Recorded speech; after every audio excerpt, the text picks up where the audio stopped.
Abraham, Sarah, and King Abimelech. Hello friends, I am Lumina, your guide through the wonders of the Word. Today we are traveling back to the land of Gerar. Abraham and his wife Sarah were journeying through the desert heat. They were looking for a place to stay, but Abraham was worried. He looked at the tall walls of the city and felt a flutter of fear in his heart.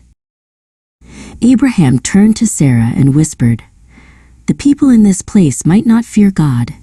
Because you are so beautiful, they might want to take you and hurt me."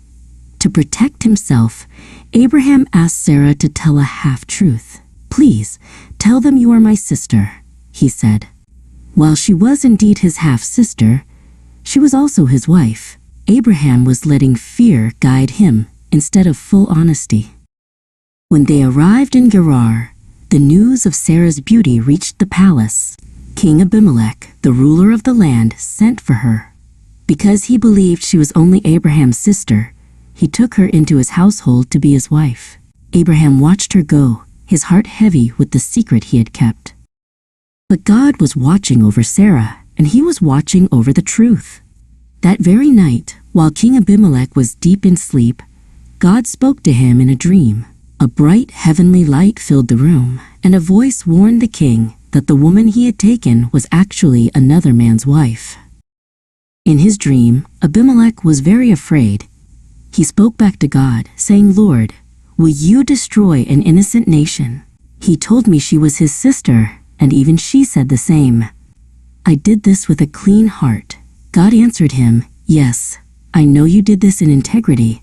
That is why I kept you from touching her. Now, return her to her husband."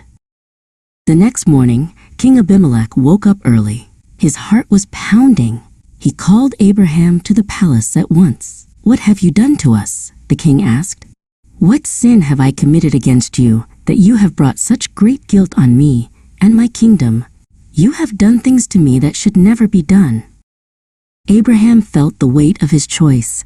He looked at the king and explained, "I thought, surely there is no fear of God in this place, and they will kill me because of my wife. Besides, she really is my sister, the daughter of my father, but not my mother." Abraham realized that even a half-truth can cause a whole lot of trouble. King Abimelech was a man of his word. Even though he had been misled, he chose to do what was right. He called for Sarah and returned her to Abraham immediately. He showed great respect to God's warning and ensured that Sarah was treated with honor.